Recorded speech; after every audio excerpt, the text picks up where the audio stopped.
All right, so I want to talk about this balance between spirituality and humanness. I am very aware of that right now, and I'm trying to figure out on a day to day basis, on a daily sort of interaction with other people, of where is this balance? How can I find the balance? Who am I talking to? Am I speaking to their mind? Am I speaking to their soul? How much should I buy into their story? How much should I allow the story? And it's so delicate. And basically every time, the only answer really that I have is just to not think, to not try and think, what do I do? What do I say? But to just step aside every time, just to step back, just be, and let the response just come. And it does, it comes. But I notice the tightening in me about this, and there are thoughts later on, about, am I hurting them by being too holy, too spiritual, or am I hurting them by allowing their humanness to come out too much, or by buying into it and sort of feeding it. What do I do? What do I do? And it is a very delicate balance, I find, to allow even your own humanness to come through and to allow it to be expressed, but without really buying into it too much and being trapped in it, And I think there is a man called Nisargadatta Maharaj, and he has this quote, and he says, "Wisdom tells me I am nothing. Love tells me I am everything. Between the two, my life flows." And I love that so much because it sort of shows this delicate balance between the humanness of, I am everything, and the truth of what we are, this wisdom that shows us that we are nothing. And in that is such a freedom. But you need the balance of both. You need to flow effortlessly between the two. So you engage in your humanness and you allow your emotions, but while always remaining rooted in awareness. It is played from this space of calm, of peace. And in that, or from that, you experience the whole of life, up and down, the biggest joy and the biggest suffering. And you're not taken by it. You are not drowning in it. Because there is this awareness that it is not me. It is not who I am. So if you are at that place where you can know that and feel it and just be, then that's wonderful. If you're not there, then that's fine too. And you're on your way. And you are already that, no matter what you believe. It is not something you need to work towards. It is simply a shedding until you recognize, I've been this all along. But then the problem comes. So we're doing our work, we're doing our practice. But now we are also in the world talking to other people. And they're human and they're maybe not on this path, because I think at least 95% of people are not, and they don't know. And I find it's so difficult to balance this whole spirituality and humanness thing when you talk to someone, and say someone comes to you with a problem. They're human, and they're telling you about their pain. They are opening up because there is a problem, because they're struggling, they're suffering. And they're coming to you because they need something. They need help. They want help. And we obviously can't just say, hey, it's just an illusion. Your awareness, just, let it go. It's an illusion. It's not really there.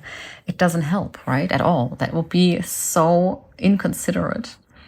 So we need to have this compassionate listening from this space of awareness, from this space of non-attachment, where we can be there with the other person and listen to their story and to their pain, and to help simply by allowing them to express themselves, to give them love, give them space, and let them be seen and let them be heard. And that is, I think, what most people need. They just want to be seen. They want to be heard. So in a way, we are not encouraging their humanness, but at the same time, we're not denying it. We're allowing them to fully express themselves in a safe space, in a safe environment where they are heard and they're met with love and compassion. They're not met with us taking their problem, reacting to it, saying, oh my God, I'm so sorry, that's terrible, and I can't believe she did that, and yeah, you should definitely do this, and like, I would not allow them to, blah, blah. Instead of feeding it and buying into it and getting lost with them in the problem and ultimately making it bigger, you are simply allowing them to express and to let them feel loved and heard. I think that is mainly what people need. So you are helping by sitting with them. Sit with them in the pain. See them. Feel their pain. Instead of, all right, tell me what's wrong. Let me see how I can fix it. And then amplifying the problem.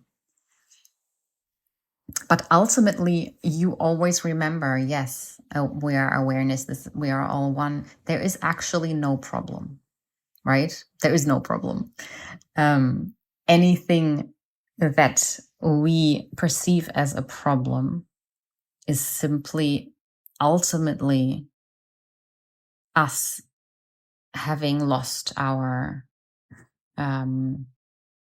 center, not feeling loved, feeling the separation because we're not centered.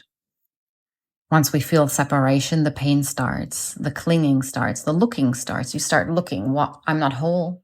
I forgot that I am awareness. I am not whole anymore. Okay, oh God, what's missing? And of course, we always look out. We don't look in. And then we try and grasp and we try and push away. We cling, we have aversion, and we now try and, oh God, and we see problems in the way of union. And that ultimately is all of this illusion. It's simply the, I got lost in the world again. So us being able to remain aware is the best thing we can do for anyone. This way we can bring our love, our calmness. This way we can create a space for others to come up for air when they need it, when they have a problem, and to feel through us this sense of love, unconditional love, compassion, and this peacefulness, this stillness that is who they are as well, But I have found that you just can't force it. You can't sit someone down and then just tell them, it's not actually a problem. What you're feeling is like, oh, your mother passed away. I'm so sorry. I understand that you're grieving, but she never died. She's still there. It's just the body that's gone, so you never really lost her. Like this stuff just does not help, obviously. So the balance, I think, is you don't do that, but then you also don't get lost in the pain with them. but you sit in the pain with them from a stillness, from this sense of awareness, where you are not lost, where you allow this flow, this force, this life force to come through you and act through you and heal through you. I found that that was ultimately, that is what we have to do. And it's not easy because the world is so seductive, and people tell you stuff and it's so hard to stay out of it and not believe it and fall back into it. It's so difficult. But with practice and with time, you cultivate your awareness, and it becomes stronger and stronger, and you fall back into the world less and less. Doubt will come up, and then it'll go again gently. More and more. And to cultivate this awareness, how do you cultivate this awareness? That's I ask myself that a lot as well. And it's so simple. What you have to do is basically meditate, right? You need to still your mind. You have to still your mind. And it is in there's this space that opens up between your thoughts once you calm down in meditation, where you will start to sense that awareness, that what we actually truly are. And it's so annoying because it's like, okay, but what is awareness? Like, just tell me, and I have asked this question thousands of times, I think, by now.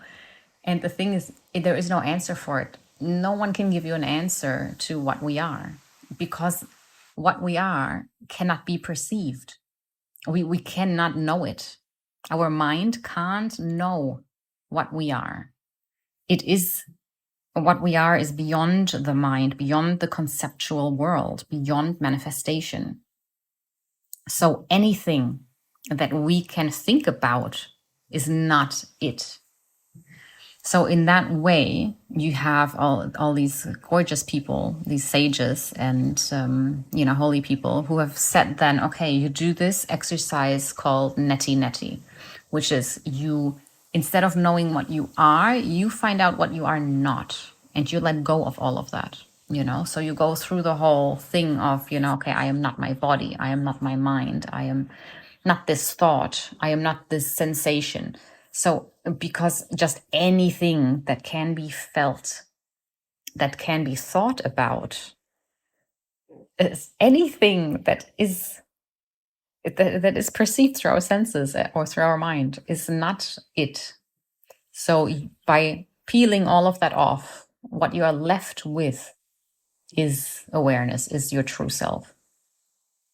And to get to that and to do all that, you need a quiet mind, you need a lot of stillness.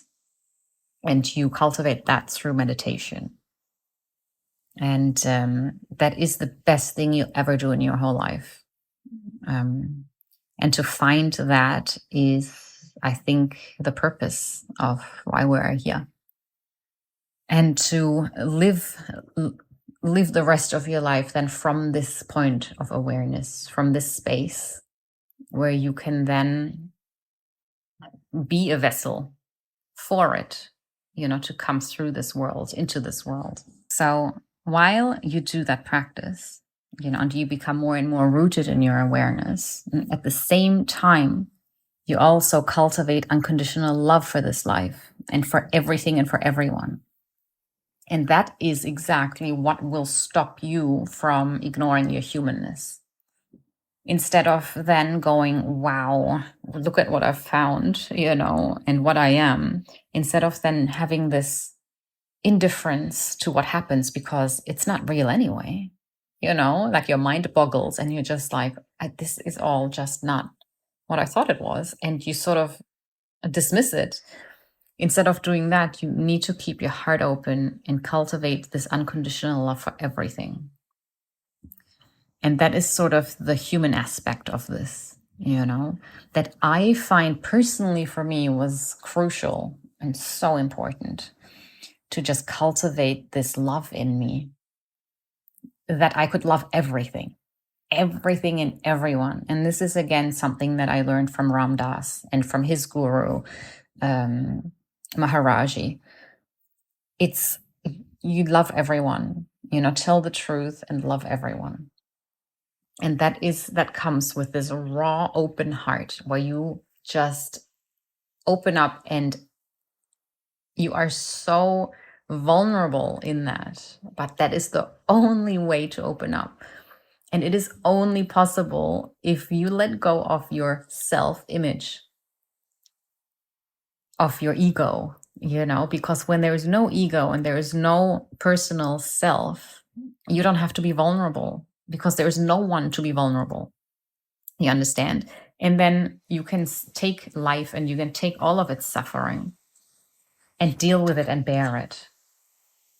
Right? And this is the way where you come back into life and you can be there for yourself, for everyone around you, for the whole world, to bring this love and this healing into the world without getting lost in it, because it comes ultimately from the space of pure awareness.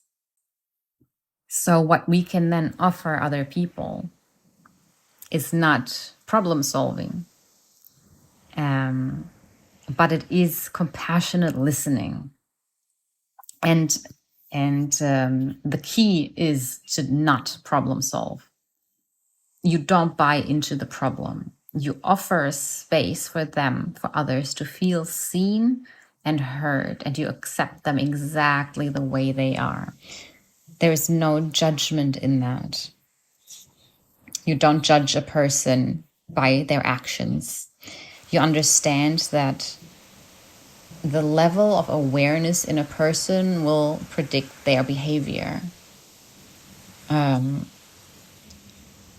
If you are unaware, you're asleep, and you're a slave to your mind and to your ego, you're going to do bad things, or things, that are considered bad in society, like stealing, killing, lying,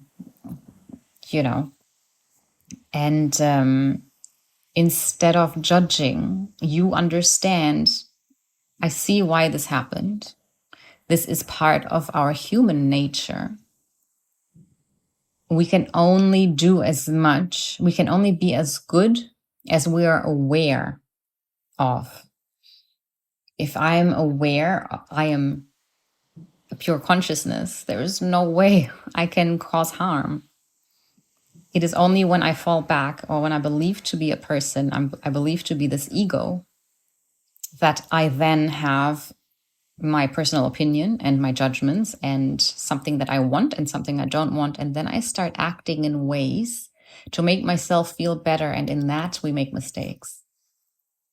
And to fully understand that, to step back and not be lost in any of that, you then stop judging, and you can show up for other people as a a judgeless space where they are heard and seen and loved, most importantly, loved unconditionally, no matter what they have done, no matter who they are, because this is not who they are.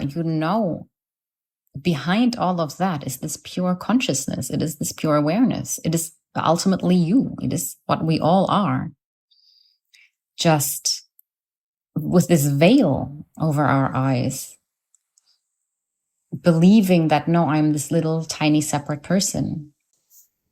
It can be quite tricky when people come to us and we live with people who we are still sort of personally attached to. We have our partners, we have children, parents, very close friends, siblings, work colleagues and classmates, neighbors. My God, there's just so much contact with other people. And the closer they are to us, the more attached we are.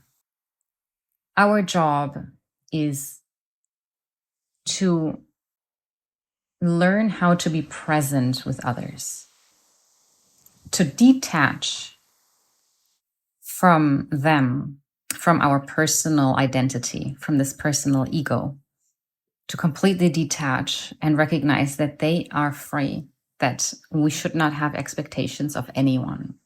And that is quite natural when we are coming from this space of pure awareness, there really, all of this stuff falls away easily. And whenever we notice that, no, it's not that easy, or I still don't like that he did this or that she did that, then this is exactly our work. This is exactly what we have to work with. So rather than focusing on trying to teach them what we have found, because then they will be better and act better, and then we will feel better. That's another trap, right? So instead of teaching and trying to tell other people, how it actually is or what we have learned, and then maybe they can learn it too and be at peace. Not just for us to feel better, but there is also this whole, for example, my mother is suffering and you're just, I don't want her to suffer. Her suffering makes you suffer, and you want to relieve her suffering. And to relieve that, you're trying to now teach her about this awareness, about spirituality. And it is coming from a place of, I am uncomfortable watching my mother suffer. I don't want her to suffer. So you are not okay with how life is at the moment. You want it to be different. And so now you are reacting and you are doing something from your personal self, right? And this is another trick. This is so tricky because of course I don't want her to suffer. Then is it bad to tell her about spirituality and try and, teach her? I mean, no, it's not. I think personally, we should do it. Everyone should do it.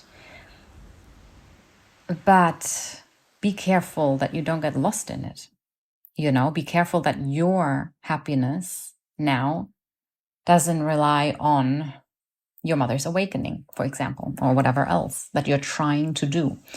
So again, we need to not get lost in our humanness of now trying to wake other people up or helping others not suffer, which is a very noble thing. I would never say, no, don't just sit back and let it all happen, no, definitely do whatever you can to help, but don't be attached to the outcome. You are just doing your part, and then that's it. At the end of the day, you just sit back and you just be. When you get lost in it, then you are just back in it again, in life, in this humanness, creating suffering simply by reacting and playing in it, playing in this whole, duality of life. So the key is I am doing something, I am serving God. I am serving the pure self, the pure awareness by stepping out of the way. I'm helping my mother to not suffer, not because she's my mother. You let go of that personal attachment. I help her with her suffering, to get over suffering, because that is the only thing you can do from where you are now. You have suffered and you know what it's like, and you know that there is liberation. So you will help her and anyone and everyone the same, because we are all one. And you do it from that space where you keep your awareness, where you are not attached. And that is so important, because when you get lost in your teaching, then you are just another ego teaching another ego. And then it is just passing on teachings.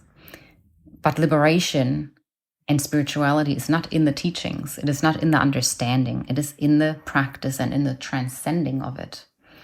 And that is something I find that where this whole trying to teach and trying to help, has its limit. That's where it stops.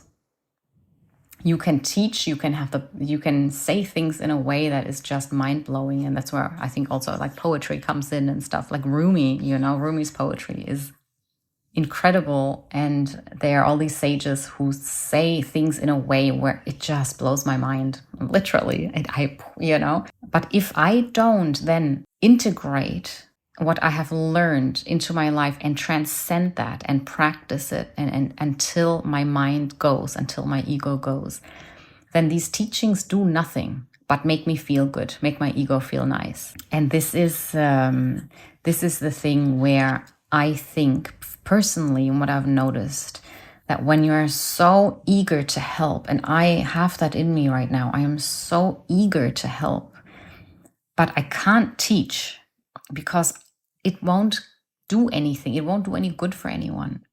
I don't think. There is a lot of teaching out there already. But then what can I do? And that's the thing that everyone can do. Everyone is, instead of teaching it, just be it. The true understanding of awareness doesn't require words. It is something that is felt, that is felt through your presence. If you are it, if you are sitting somewhere and you are in your awareness, not attached, transcending your ego, letting that all go, and you are in this peace, in your own peace, then this is something that people around you can feel, and that will be so much more helpful to them than anything you can say in that moment, really. So it is this selfless love and this calm that will communicate to others so much more than anything that you can explain to them. Any questions that you answer, they're questions from the mind and they're answers for the mind. And it has its place, yes, of course. But there's more.